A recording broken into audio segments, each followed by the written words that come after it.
just welcome him. We are glad to have him. We are glad. I think he just joined us, if I'm not mistaken. Yes, our speaker has joined us. So join me, guys, as we, welcome him with our emojis and all of that. Good evening to you, Mr. Emmanuel. Hello, good evening, everyone. Yeah, good evening to you. Thank you very much. Uh, Fiwa, is she here? Fiwa is not here right now. This is Kachi, Pexel's manager.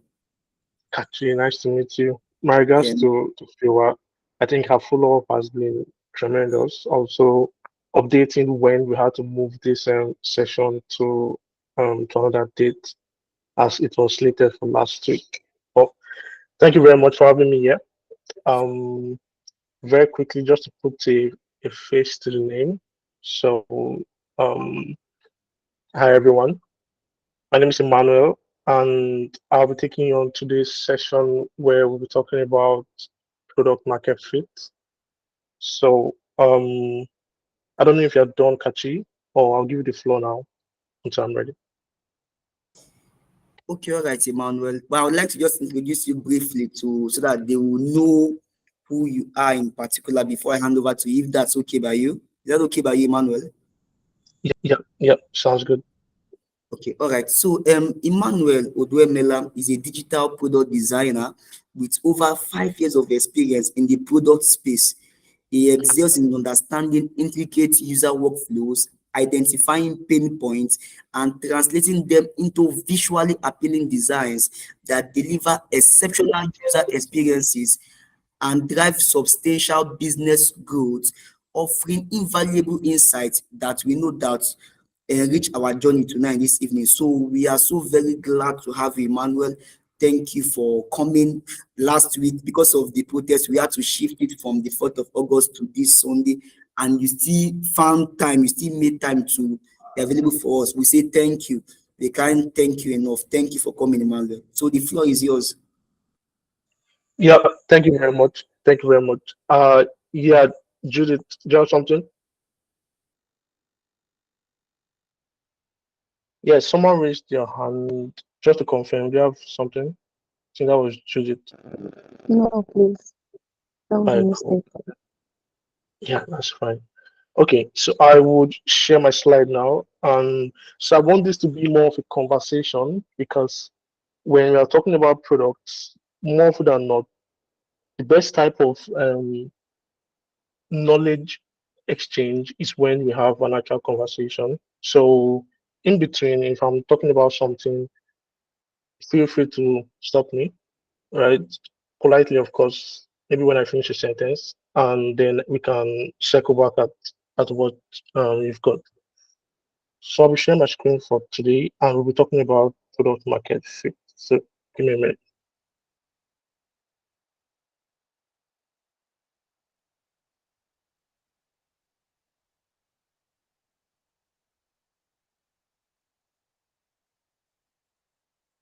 Yeah. So let me know when.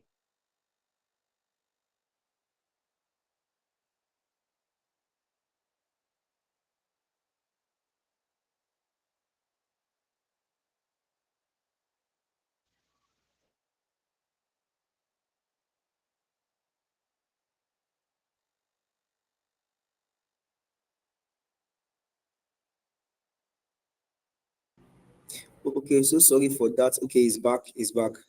Yeah, sorry about that. I wanted to expand, and I mistakenly killed the tab.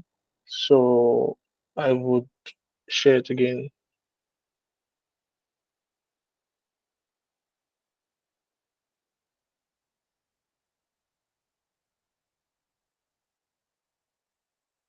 Okay. Cool.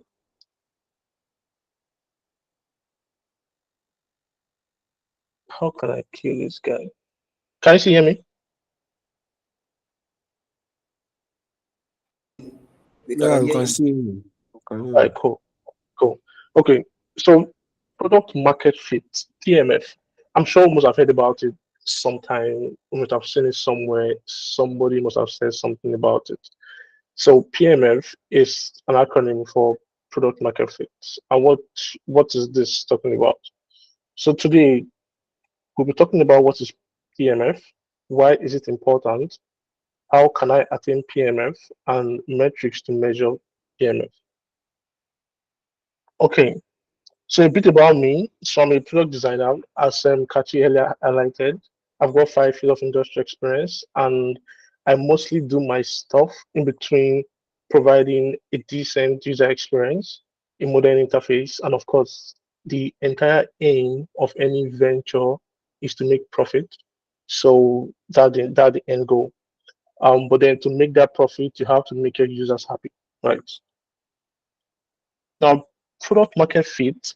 So basically, what this means is, according to Mark Anderson, so it means that your product is good enough to satisfy a market. Now, a lot of folks might come up with different ideas, but not all is good enough to satisfy a market. So, how do you make your product from something that you like to something that people love? So, that's what we're going to talk about now. Now, he went further to also say that because now when you know you have attained product market fit is when you're hiring sales, customer support staff, you're putting more effort into making your product, pushing your product out there because the demand is higher than the supply. So that's when you know that, okay, we've hit the jackpot. Now, but before then, let's talk about PSF. So from problem solution fit. So generally, this just talks about what we know at the moment, which is MVP. So basically, it's you've discovered that there's a problem to solve, and now you are solving the customer's problem in the best possible way. So that's when you have a problem solution fit. A case is where you have a solution where you're not solving any real life problem, right? You're not solving any pain point. You just potentially it's something that you just thought about and then you sell it to give it a spin, but you're not solving anything. So you have to attain PSF first before we then start talking about PMF. Because if you don't get a solution, there's no market for you. So what this PSF generally means is you understand your customers, you create a solution that solves their challenges, and then it should cost you the least amount of resources. By resources, I mean both time, effort, and money, of course. That's why more often than not, you see people bootstrap their product until they get to PMF because there are times where it will not scale, and that's okay, right? That's where you then have to pivot. So now, how do they relate? So without PSF, you don't have a product that's aligned to real people problem. And if it's not aligned to the people's problem, that would mean there's no demand for it. And there's no demand for it, then you can't attain PMF because, as I said earlier, you attain PMF when the demand is more than the supply. And if your demand is zero, then you apparently you've supplied more than is demanded, right? So that's how they both relate. So PSF comes before PMF, right? PSF is problem solution fit. PMF is product market fit. Now, why is PMF important? Of course, it's mostly for investors, people um, putting money into your venture. It's also for scalability and finally longevity. You would not want to put out a product that only lasts for a couple of months. You want to look at things that last long term, solving problems long term. So investors to convince capital investors to pay their bet on you, right? Now you need to prove there is a market that you're going to address. Because of course, if I want to bet on you, I need to know what to use that money for if it will bring in profit for me. Now, you also to prove that the market is large enough to sustain your business growth. I would not want to be giving you money every AK market day. So I need to know that the market is large enough for it to sustain your business, not for a short term, for a long term. Because as an investor, I need it to be recurring. Now, this is why PMF is important for every business. A business start from startup, right? So PMF is actually the most important factor for a startup. Now, as a designer, when you speak like this to clients, to founders, to people that are working with, it gives a sense of direction. Excuse me, knowing that you are not just thinking of short term, you are thinking of long term. Now, this is just a graphics of what it means. So you've got a target market. This is the aim of PMF. You've got a target market. This is your product. They need to fit into your product, or your product need to fit into it. So they demand from your product supplies, and they pay for it. So that's literally why PMF is important. So now, how does PMF feel like? So there are established companies that have attained PMF. The examples I cited here are Uber, Airbnb, and Spotify. Now, these products did not grow into what they are immediately. It took them time, it took them constant iteration, um, up until they got to where they are. Airbnb, for instance, now it started as a room booking service. So I took some time to go through how Airbnb attained their PMF, and it was insightful because now what happened earlier was conferences, spillovers from conferences. So, say for instance, you get um a conference where senators they come, right? Now they intend on closing by 4, but for some reason they have to close through 7. So logistics is not a problem, accommodation is a problem. So Airbnb started by giving spillovers a place to crash generally. Now that then grew to what they are at the moment. So when they did that, they had conversation with the guests to know if there's anything they can do better for them. So the guests made some comments, excuse me, documented them. They went back to their dressing room, and that was how Airbnb started. So then discover that instead of just being a spillover for large conferences, they can actually be used broadly. So basically, next step was to reach out to a couple of people who don't stay in their house more often and tell them, oh, are you happy to rent your house for a couple of days for XYZ amount? And if they're happy with that, they bring them together. They went also to Craigslist. So Craigslist is a site where you see a lot of people that are requesting for things, offering things.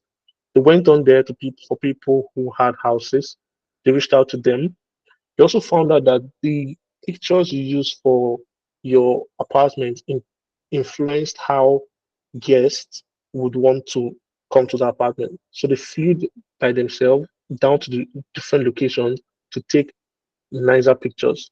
Because the customer at that point did not want to overly invest their time and effort at the moment, but they had to fly down, take pictures, and they saw an increase.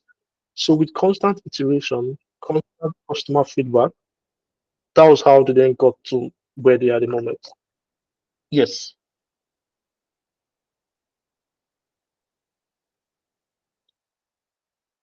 Is somebody's hand up?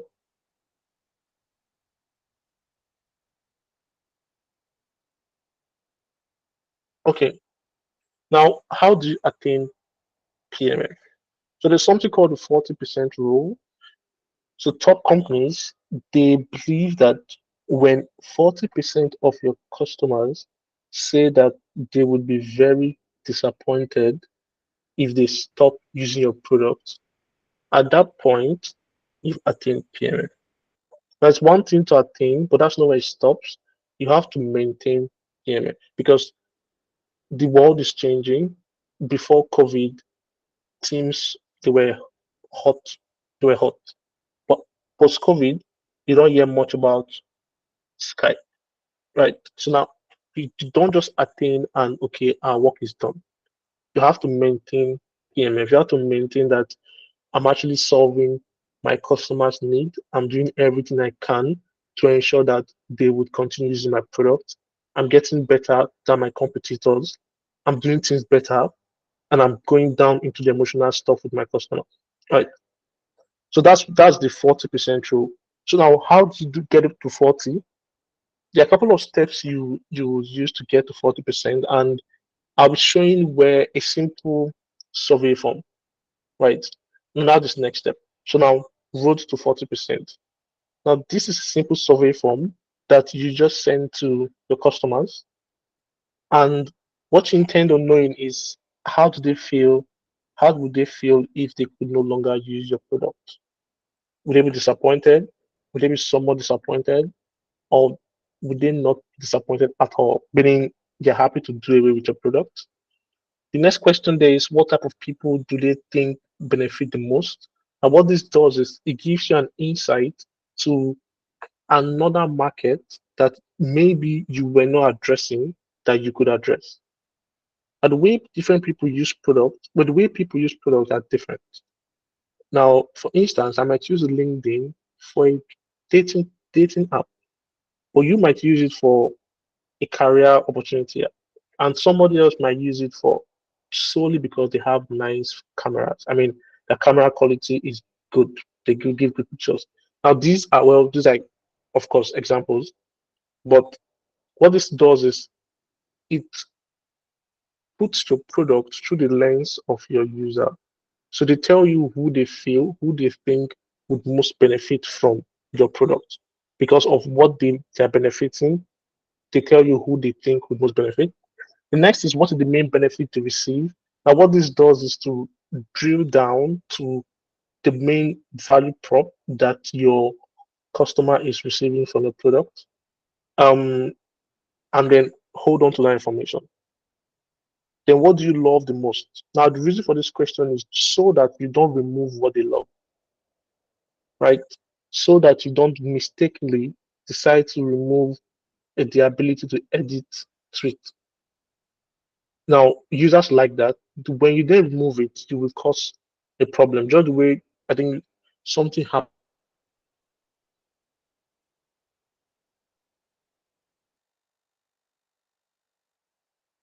earlier, went to dribble back in the day, went to dribble to get inspirations and I mean feed our eyes aesthetically.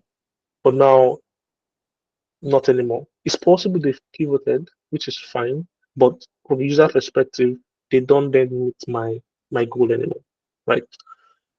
Now, how can we improve? Now, this is more of a personal question. It's more like if you have a magic wand, what will you do to make this country better? As simple as that. So how can we improve Thea for you, not for any other person, for you? Now, if you're facing problems so say you use Thea for instance, to transfer money, and you constantly forget your PIN. So how can we improve Thea for you? Maybe there should be an alternate PIN for you, or maybe the combination of our PIN is capital letter, small letter, number, special character, blah blah blah. And you prefer just 4 digits. Now that is for you. You give all this information. Now we take that, we go back to the drawing board, and we start iterating with your feedback. Okay. Now the first step is to know your stand. Now this is what the first three questions rather aim to do. They just aim to let you know where you stand in your users. So I know I have a great product. I know I've spent a lot of time designing this. It looks so beautiful. The devs killed it. It's out there now. We are all happy. But reality check, where exactly are we? Now that's where you know your stand. So you might send it to users, and a lot of them, well, a percentage of them might not be disappointed if they stop using your product. Of course, you will feel terrible because you put a lot of effort into that. And that's natural, it's fine. Rome wasn't built in a day. I remember it's more like a journey. You don't attain PMF in 1 month, right? Now, the percentage of users who, sorry, who's that? I think I'll stop sharing. Let me just see what's going on. Um, any questions so far?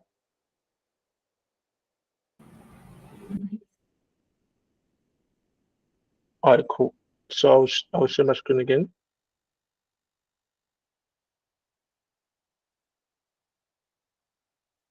All right.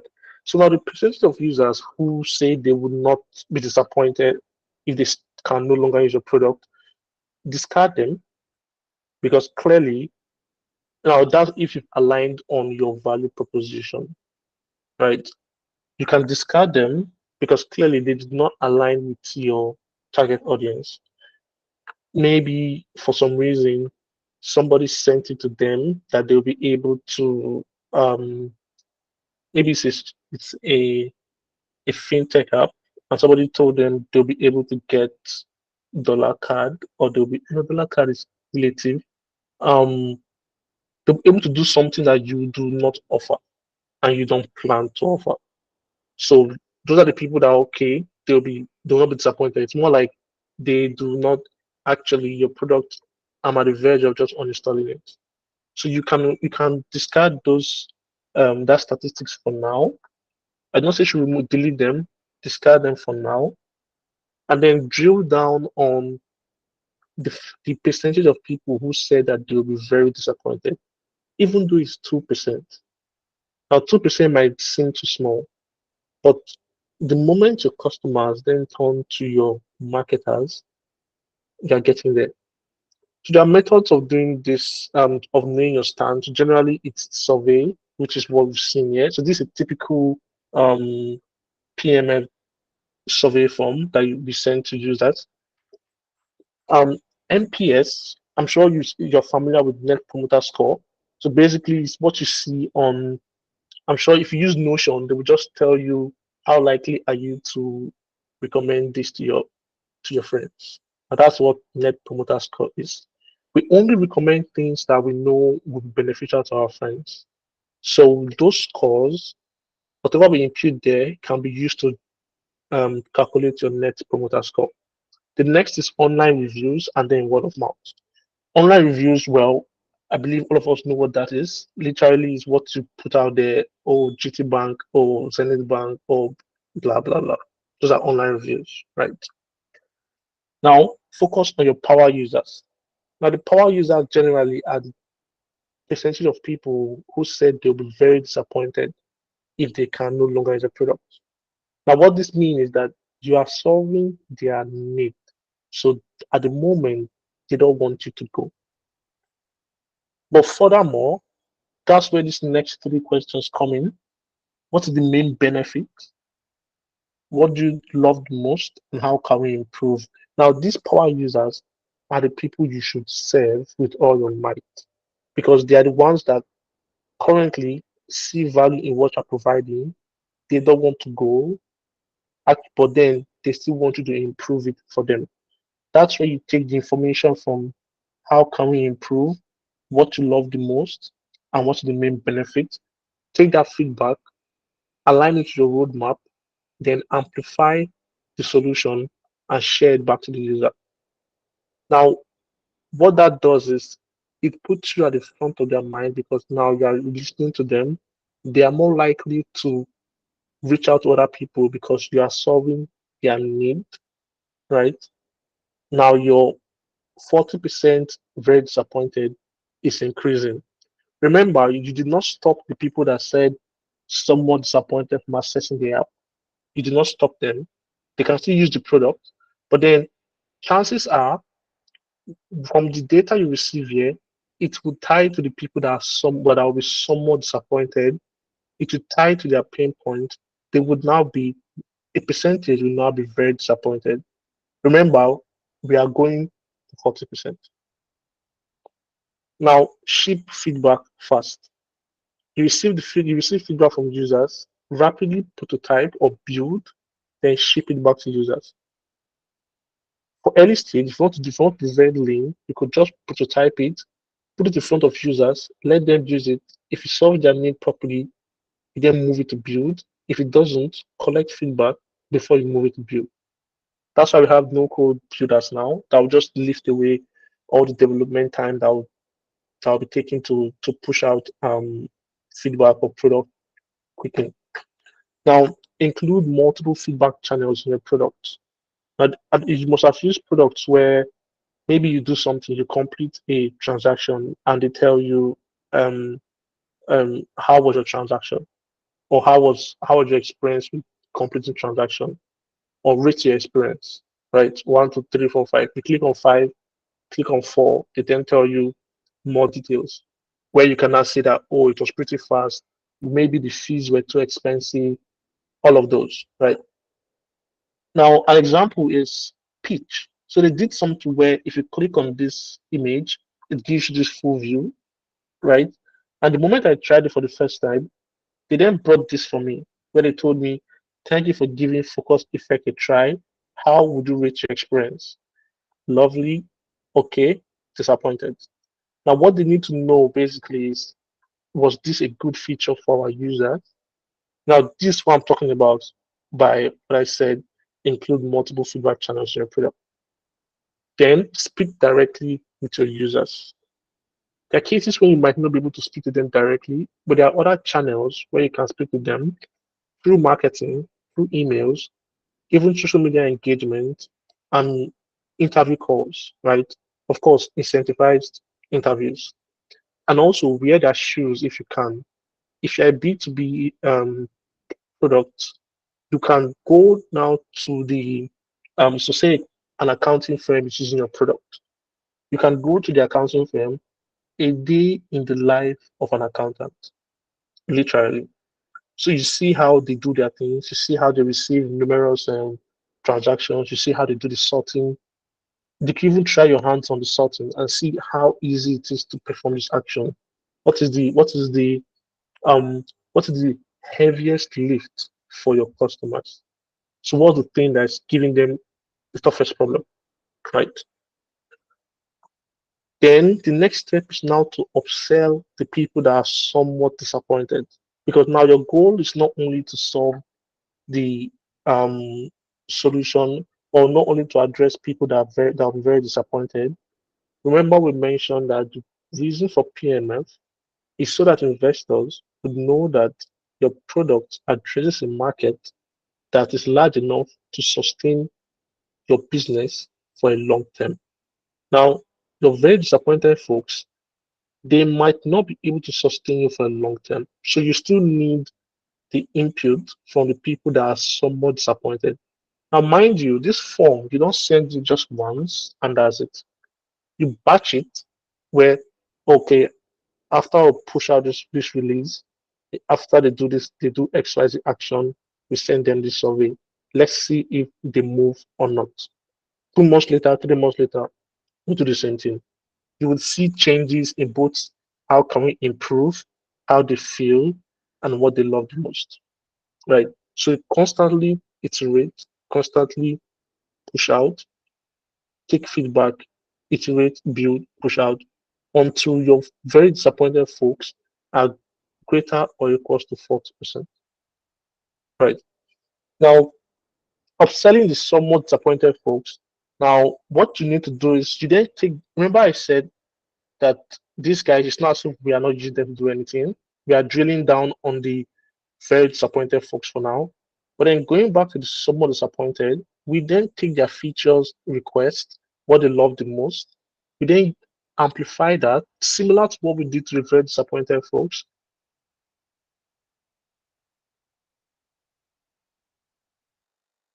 Are there will be overlapping requests between the somewhat disappointed and the very disappointed. Now, when we do this multiple times, the people that are not that would not be disappointed if they can no longer use our product, they will still give us this information, of course. Now we can now think what they're requesting for, is it worth it? Should we give it a spin? Is it in line with what we do? How easy will it be to push it out, and how big is the market? It's like saying that, oh, Twitter should start doing they should start having like Slack, where you have channels for organizational communication. You have to then think about it. Is that what we want as an organization? Is that what the market we're addressing? Do we discard it or do we think more about it? So basically, what you're doing now is you're trying to upsell the not disappointed folks to try and convince them to be somewhat disappointed and hopefully very disappointed. Finally, rinse and repeat. As I was saying earlier, take iteration from users, Pick feedback from users, iterate, push, feedback, iterate, push. Before you get up to maybe 4 iterations, 5, depending on, of course, how scalable your company is in terms of the total addressable market and also in terms of the team itself, right? Before you get there, you must at least be closing up to 40. Now, it doesn't stop at 40, as I said. Maintain and potentially increase. What we want is we want people to say that they will be very disappointed if they can no longer use our product. That's when we know that we've got them. Right. Right. So moving on, another thing is to an advanced strategy for PMF is to leverage competitive analysis for product differentiation. Facebook, X, they do the same thing, social media platform, but there's a difference, right? Kuda Bank, Access Bank, the same fintech, but there's a difference. Now, that also could help you attain PMF. You research the competitor, that's the first step.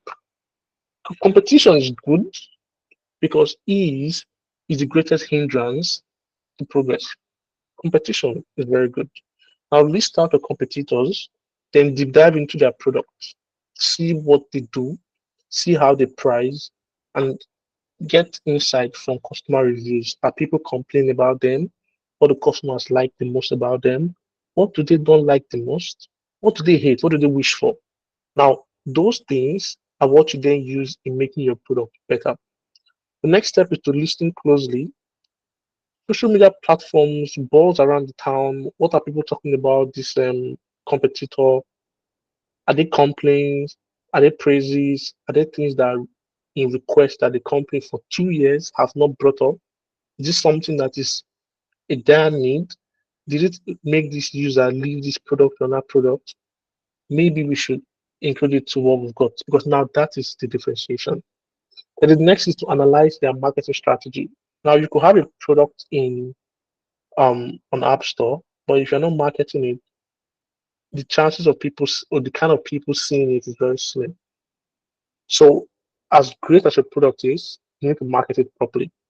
But then you have to learn from your competitors. So how their marketing strategy, how is it like? B2C marketing strategy is not the same for a B2B. By B2C, I mean business to customers. B2B is business to business, right? Now, it's not the same thing.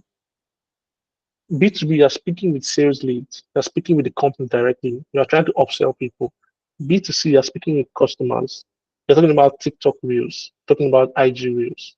For B2C, we're literally going to webinars, seminars, talking about our value prop, like how can we help you guys take away this burden. Now, when you see that your competitors, for instance, they are making webinars, free webinars, webinars are short term, so they're not exactly long term, maybe 20, 30 minutes. Then you might now consider launching in-depth video tutorials. So instead of just 30 minutes, something that goes down into the details, that could be your own differentiation. Now the idea is to differentiate, not copy. Because when you copy, so what's making it different? Why should I purchase you? Why should I work with you? What's different? So that's the idea now is to differentiate. You learn from them, look at their weaknesses, look at their strengths, look at the threats, all right, opportunities, leverage that, then differentiate yourself. So this is just a sample of first SWOT analysis, the strengths, weaknesses, opportunities, threats. Now, look at all this for your customers and for your competitors. Look at yours. Now, how can we overlap and how can we be better? This is customer reviews that you get from the App Store. So I was working on a product, Mimosa. It's a menopause, it's a female menopause app, right? Um, Now, first step was to go and look at the niche. What are people talking about? Competitors in the niche. Are there requests that people need? People are making? Are there things that they love? Are there things that they would rather have? What can I do to make their current experience better? Right. And product itself, a couple of feedback from people who, of course, this was not the initial journal design, but then speaking to the user directly, they would like to see their journals reflecting insights. We thought about it. That works. In terms of dev effort, it wasn't relatively expensive. And in terms of the value to the users, amazing. And we got feedback for that.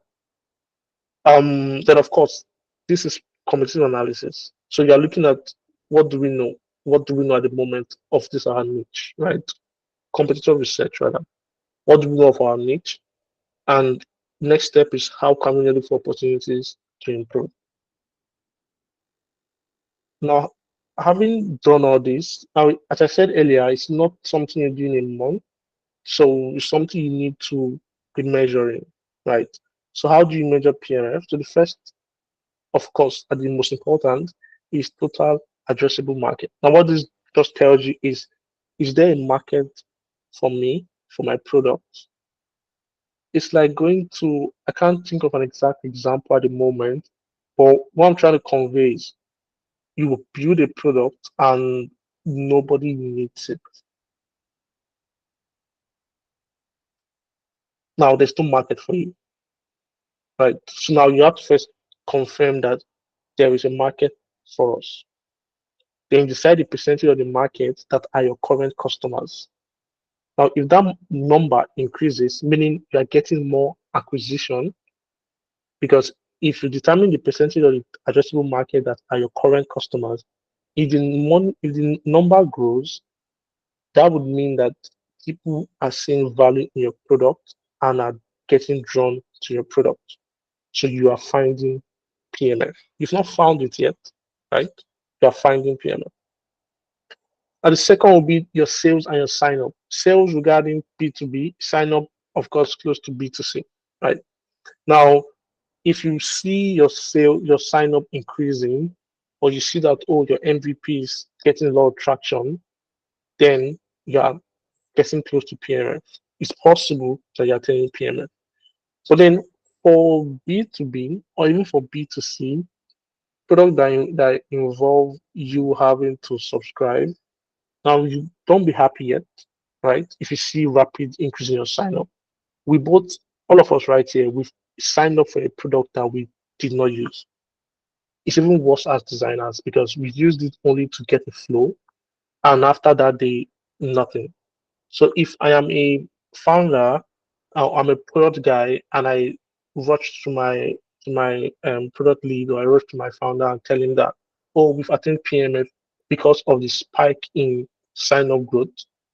Now, in 2 weeks' time, when the dust has settled, we then see that, oh, we don't have retention, we don't have customers that are on our product. That means there's something wrong, right? So that's why I said when you see spike in your sign up, it's possibly due to the balls. Maybe you've done so well in keeping customers anticipating, and then once it comes up, they're signing up to check it out. Now you have to then observe after a while, are we still looking at the retention, customer retention? Now that comes to this next one, which is the customer retention. Now we don't want people that just subscribe to YouTube Premium once and that's it. We want to be able to. I want you to continue subscribing more and more because committed buyers are more likely. Now it's easy to upsell a current user than to upsell a non-user. Now, for instance, if you are using uh trying to get an example now. If you're using Slack, for instance, and it's now ingrained into your day-to-day activity, and after a while, Slack then tells you that it can integrate into your Gmail, so you don't have to go to your Gmail and come back here, but pay $2. It's easy to pay that $2 than to tell somebody that doesn't use the product that, oh, Slack can now integrate into your Gmail. At that point, they're not investing in your product. So converting them is more difficult. That's why keeping a customer is easier than acquiring a new customer. Customer retention. NPS, I think we've spoken about it earlier. So generally what this is, how likely are they to recommend this product to their friends? People actually recommend what they like and what they think will be beneficial to you. So a high NPS score means that, oh, they would recommend the product. And a low one could mean that they are actually sitting on the fence. It's possible that they don't think it's a good fit for them and they want to be very honest with you. Right. Now, the customer lifetime value. Now, what this means is how much are we deriving from the customer? So, yeah, a customer that is shop on our app or on our website, how much exactly are we deriving from you and how much are we using to get you or to keep you? So the higher the CLV, customer lifetime value, the better the profitability of the business, and of course, the better the longevity rate. Now, the low customer acquisition cost, low CAC. So now what this means, and of course, all those if you just referral fees where they tell you refer 5 people and get $30, right? Those 5 people you referred, did they convert? Now, if my customer acquisition cost is low, that's a good sign. We want to keep it low as possible. Remember, we said that find the market, you create a solution with little or minimal effort from your end. That's when you are profitable. So low CAC is a way to measure PMF. That means that the cost of acquiring a new customer is lower than the customer lifetime value, meaning what the customer is giving you is higher than what you used to bring in. You brought him for 5 naira, he's paying you 15 naira. That is what you want. That is exactly where we want to be. The moment the amount you used to bring him is now lower than, rather, is higher than what he's giving you, that means you will not stay for too long. It's simple logic, right? Of course, we've spoken about this, the high demand. The higher the demand, you then need to supply more to match the demand. That means literally we have to double up. So we have to employ new people. We have to do more things. We have to break new markets. We have to expand.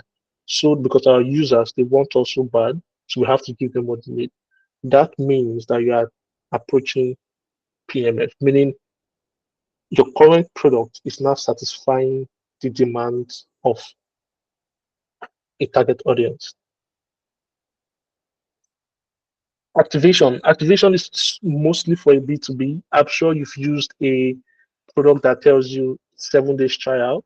Now, at the end of the 7 days, did you subscribe or did you say no? That is also something to tell you if users think that your product is worth being paid for. If it's worth being paid for, then you're solving their need. Now, the more people who are activated, the better it is that you're solving a larger audience's need. You are attaining product market fit. Now, also, a poor activation might not mean that, oh, you are not, your product is terrible. That's where design comes in. It's possible that you did not convey your message through onboarding properly. It's possible when they came on your product, the value you say you give, you were not able to show them. They have to find it. And if I'm not invested in your product that long, I would not find it. It's too much time. It needs to be in my face. That's where, if you're using an application, after a while, you see a pop-up or a modal that tells you, oh, have you tried this? That is what they're trying to do to let you know that we have this feature, especially if it's hidden, right? Or it's possible your pricing, maybe they don't think that your product is worth it. So I finished using your product for 7 days and eventually you tell me to pay $50. I don't think so. I rate it maybe around $5, $10. So I would then not add my payment method as you could see in these graphics. Reviews. So our reviews is literally people just talking about, oh, 5/5. Oh, I love this product. So seamless. It targeted my need, exactly what I wanted. It helped me. Those are the reviews that, oh, people, users are liking your product, okay, and they are not even scared to tell people more about what your product is doing. So potentially, we are addressing the market, which is a good thing. So keep your eyes out for what your users are seeing online. And of course, don't take everything to heart, because I would use a product and it's not exactly what I want to use or what I need. I might come online to just bash it for the sake of it, right? I might be a hater, just bash it. So you then have to analyze the data, confirm that, oh, maybe this information is coming from a user or a potential user. Should we take it serious or should we let it? Word of mouth. So word of mouth generally is where you know that, especially if you have a lot of people talking about your product by itself. So that means you are not running any marketing campaign. You are running maybe very little marketing. People are the ones telling people about your product, right? So then you know that, oh, our users have found it so good that they want to help us tell people to come on it. And now you could do this also happens when you are referring. That's why we have the refer plan. So refer at end. That's monetizing that referral channel. So refer 5 people, you earn $10 when these people invest $5. Now the decision making there is, those people you are referring, would they invest five? So the customer acquisition cost is low. The customer lifetime value at that point is high. 5 times 10 people, 50, and we give you 10. The gain. So if you match it up, if you add multiple measurements and metrics, you see that it's not exactly difficult to hit PMF. You just have to be strategic about it, and you have to be intentional about it. And don't be scared to pivot. Nokia did not start as a phone. As a matter of fact, Slack started as a gaming product called Glitch. The founder of Slack, the first idea was Glitch. Now, that was what bettered Slack, because Glitch did not scale, but inside Glitch, there was an exchanging platform where users could talk to users and interface with other products. He then said, why don't we kill Glitch? Because the market is, and at that time, Adobe Flash Player, I'm sure a couple of you guys remember it, where we used to play some games on Adobe Flash Player, and it did not allow because the engine was terrible at that time. It did not scale because it did not accept, well, their product could not run on something like that as smoothly as possible. So the technological constraint at that point was higher than what they wanted. They then decided to pivot into Slack and see how successful they are. So it's okay to pivot. It's okay to tell your client that at this point, based on this, it will be better if we move this direction because users are more inclined towards this direction, right? And now, where does product design come in all of this? We're talking about products, talking about users, talking about customers, clients. Now, as a designer, what is my role exactly? Now, I made this chart to let you know that UX design literally is the connecting component between your potentials and your customers and your product. Because now these are the facts. Empathy is everything. You need to understand your users. It's not about, oh, the term users can actually, it means a lot and people overuse it, but not everybody is your users, and that's okay. So you need to understand your users' need, what motivates them, and then how can we make it better for you? Like how can we make life easy for you? The consistency is key. So generally, if we are saying something in the product itself, we have to say it on the website. If you are saying something on social media channel, it has to be across all touch points. Our story needs to be the same.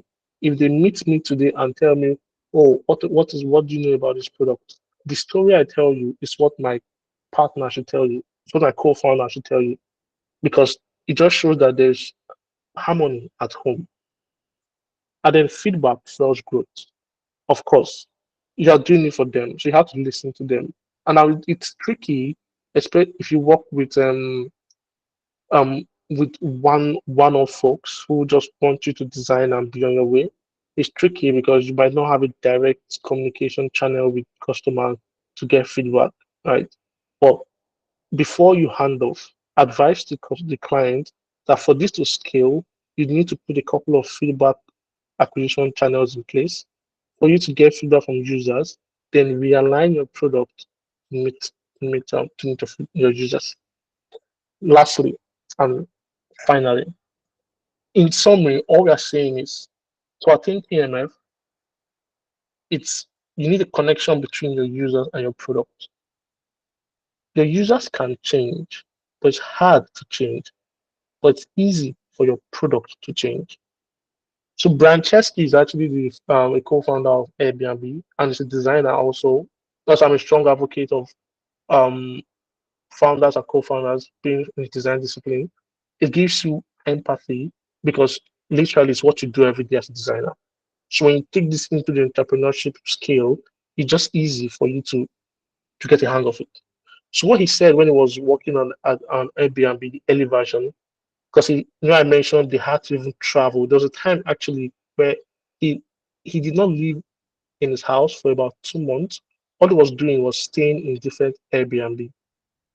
Now the intention there was just to see how can I make this better. Like if you have a magic wand, what would you do? People can be reaching, they will overreach, of course. What there is sense in every nonsense. So what he said is it's hard to get 10 people to love anything, but it's not hard if you spend a ton of time with them. So what that means is if I speak to my users more often, if even if they don't crack in the first 2 minutes or the first two sessions, merely looking at them and asking open-ended questions like, oh, what if we made this, what if we made this arrow go away? Do you think it will make your job easier? Things like that can open a ton of different different conversation channels, and you will never know when. Of course, as a designer, you have to be jotting things down, and when you go back in 2 months' time, your users they see a release, and oh, everything they wanted, you've done it. Now your 40% of very disappointed folks is now increasing. Right. And on that note, I'll bring this. I took almost 60 minutes. That's sorry about that. And on that note, I'll bring this to the end, and I'll take any questions if you got any now.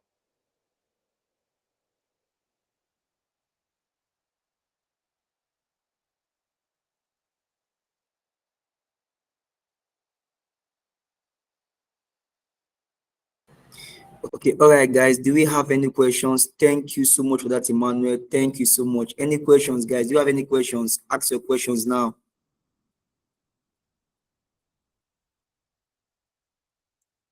Okay, well, I believe I'll go first. I have a question to ask Emmanuel. Can I proceed? Yes, go for it. Thank you very much. All right. So when we were talking about the low CAC, that's the low customer acquisition cost, you mentioned something about the fact that if you add, like you mentioned something about adding, like if referral bonus, like you see OP and code, will tell you, okay, refer so person to get this one. And you also mentioned the fact that when you are seeing the fact that you're signing, you have more signing, that you should try to relax a bit and then see whether when the dust settles, whether you really have them as customers. Because people might be tempted when they see an offer, they can just, just how would they put it, like if it's open up, they can use different number. One person can get like 5 different phone numbers and then just register, just to get the bonus, even if they have no plans of doing it. For instance, now you look at this, what is it called? This tap hamster, whatever. We're just getting people's phone number on Telegram. Just send me link. Why those that are using their link? I said, I'm never using this stuff. So how do you balance that so that people don't end up getting referrals when they don't probably intend to even use your product? You just want to just do it for the referral bonus. How do you balance that? Okay, thank you very much. So for the first one, when we spoke about, I think I will address the the most recent one, when you spoke about referrals, there's something Wise does, TransferWise. And now I thought about it, and they did a fantastic job in doing that. Now, the referral reward program is invite 4 people. Now, when they transfer £500, you get $50. Actually, £50. So when they transfer £500, you get £50. Now, this is what happens. Inviting the customer or inviting the user, the acquisition cost for Wise is nothing for that particular customer because all it was you that did it. You sent him a referral link, he clicked on it. He did not go through any advertisement channel. He did not reach out to him, or he joined the webinar and he won something and then you paid him some money to install your app first, blah, blah, blah. The customer did the job. They sent you the link, you click on it, you install Wise, then you transact up to £500. Now, when you move now, and the thing is, they said 500 at once, not cumulatively. Now, before you move 500 at once, what are the odds? They looked at their statistics. What are the odds that you transfer 500 at once? Now, the thing is, before I transfer 500, there are some fees inside. I must have been invested in the product itself, right? And then the fees inside also from the 500 transfer. It's okay generally because now your 4 people, if the fees from Wise are £5 times 4 people you invite, that's £20, right? And they pay you 50. Those 4 people, before they invest 500 or transfer 500, they are not people that will just come and go. They will still be using the product. So they have a chance to still get those fees from them. So you see how through that referral channel, it's one way that they are reducing their customer acquisition cost. Does that anyway answer your question? Yes, it does. It does. Awesome. Now the second one regarding people who sign up rate increases. Now that's where customer retention comes into play. It's okay. Now the funny thing is it's okay for those sign up rate to come in, especially when you want to reach out to investors. They want to know how many people you've got on board. As I said, it's easier to keep people than to bring them in. You've done the job of bringing them in. They are in. They have the app installed.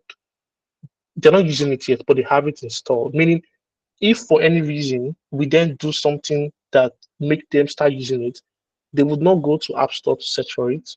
They just click on the app and then they come back in.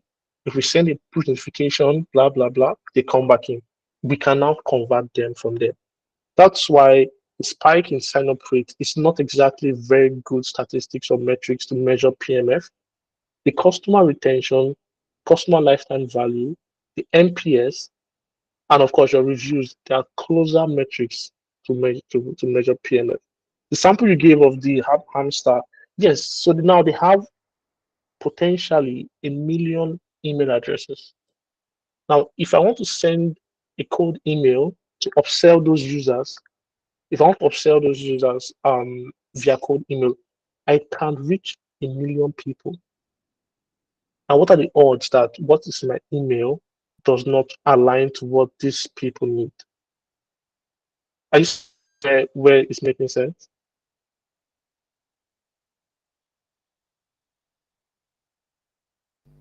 Yes. So that's pretty much it. So it was for the smart move, right? But then it has to be used properly because if the people you are, because now the thing is you now have audience, but then how do you manage this audience?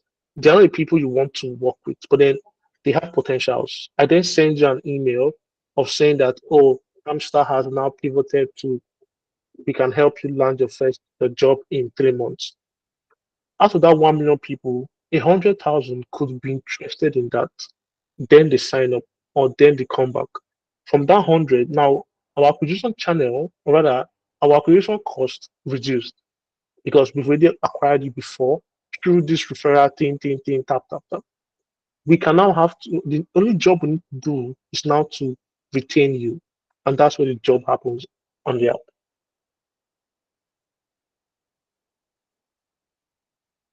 Was I able to address your question? Yes, that's it. Okay, please, I have just one more question. If in case everybody has any question, I have one more question.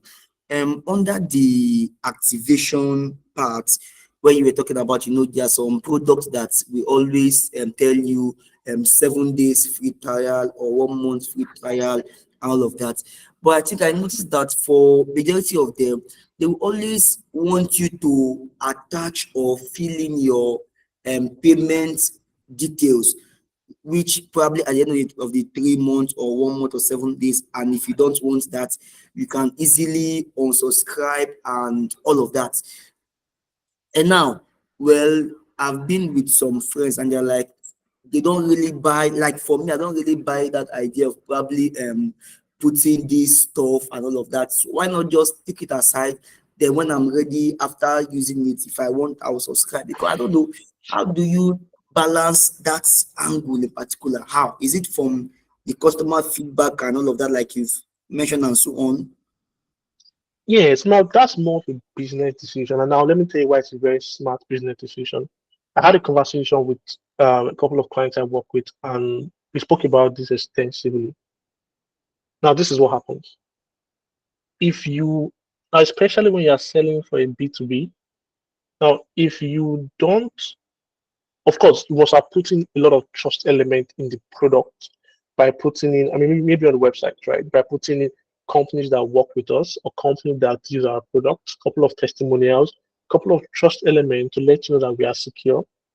So when you get in there, we then tell you to start your 14 days trial. We then put um a Stripe. So Stripe also has their own reputation. They're a secure payment channel. So every element of trust blocker, we are cutting it as we progress. So you feel safe coming in. One thing on the website, we sold you to the fact that we can solve your problem. We can solve your problem. We showed you a couple of users who have used our product for your same problem and are getting the results that you want. You're now in the phase where you should start your 14 days trial, right? Now, clicking on start, you then see Stripe. Okay, Stripe is secure also. We then tell you that you will not be charged up until 14 days. I mean, up until 14 days trial. We remind you 24 hours before your trial expires, and then you get a discount, maybe 10% discount.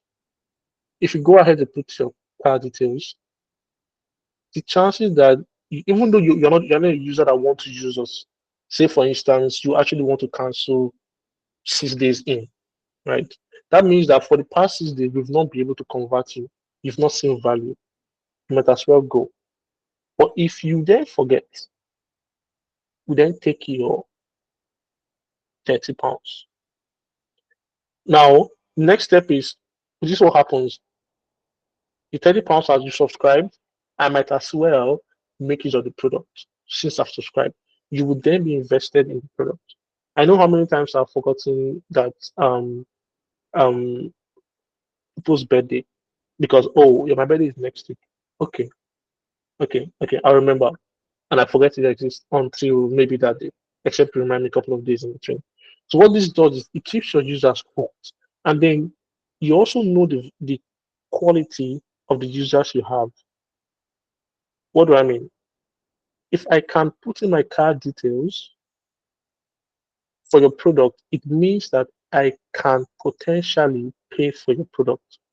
The next step is for you, the business, the customer, the designer, to create an experience that would make me convinced to pay for your product. So user experience wise, we want it cheaper, but business wise, it cannot be cheaper.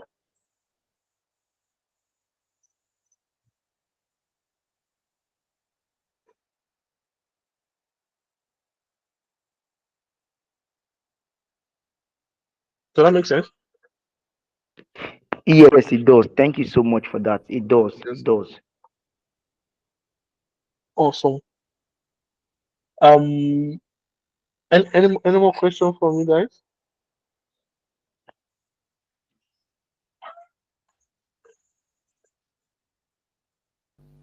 it's fine. I understood.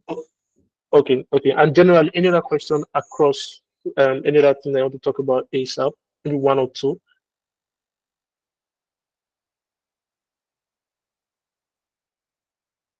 Awesome. Uh, so somebody raise their hand.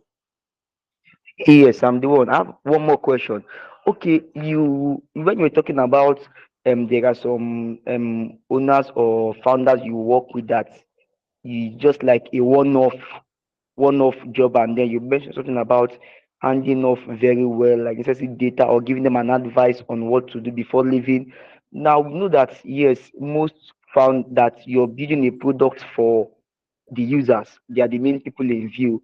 Now, how do you deal with working with most founders that would really want that view or opinion to stand or count more than probably what your research is saying, as opposed to the when you're talking about the making some major decisions as regards the product? How do you handle such owners or founders? Now, I how I approach it, I go with facts. Now there are two different things, and there are two types of designers. The designer who says, "I think we should go this route," and this designer who says, "We should go this route because," now they are pointing to a data source.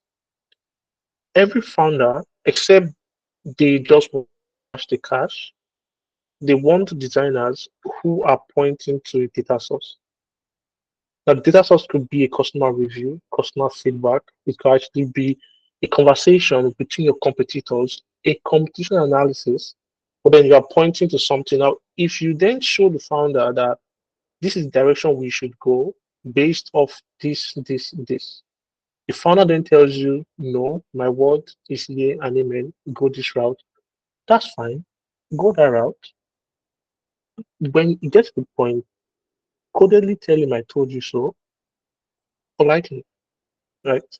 But it will get to the point that you saw because now the data is fact don't lie, right? So it doesn't lie.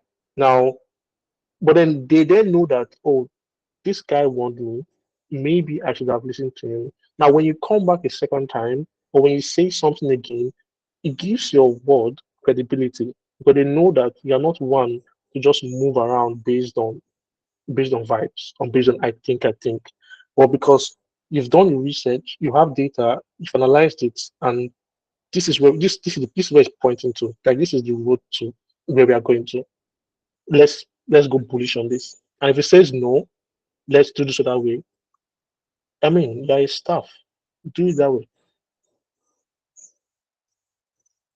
Wow, wow. Thank you so much for that. Thank you. Thank you. It has really been insightful. Any question for Emmanuel, guys? Ask your question now. Any question?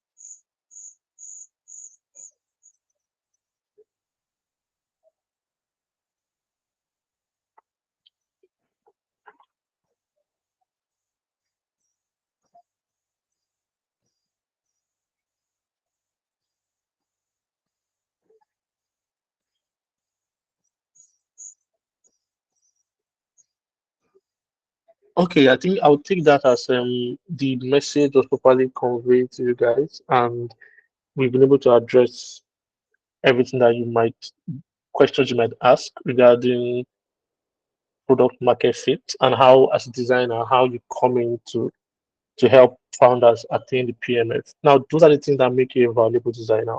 Anybody can pick up Figma, and but then how do you differentiate yourself from these folks? That's what makes you stand out. When you start talking data with your clients, watch the change, watch the transition, how they perceive you, your skill, and share your feedback with Excel. I think I'll drop my pen now. Thank you very much for having me. Thank you, guys. Wow, wow. Thank you so much, Emmanuel. Guys, join me as we say a big thank you to Emmanuel. Just sending the emojis. Wow, it has been an insightful session. Thank you so much. Thank you. Thank you. Thank you. We look forward to having you soon again in our next session. And just would I call it? I don't know. Our next DJ speaker joined this meeting to I don't know. I don't know if I should say it, but he's also here. Our next DJ speaker, he joined this meeting, Emmanuel Brendan. So I think we have two Emmanuels back to back. The first one just did a powerful job today, and we are looking forward to having the second Emmanuel in the next DDS. So guys, please appreciate them. Thank you so much. Appreciate them for coming. Wow, product market fit. Wow. My notebooks are filled. I'm still going to digest this session again, the video, to get more of this. Wow, thank you so much, sir. Thank you. Thank you for coming. We are glad to have you, and we look forward to having you again soon in that session. Thank you. Thank you for coming. Thank you, Emmanuel. All right, guys. Thank you very much. Thank you for having me. Thank you.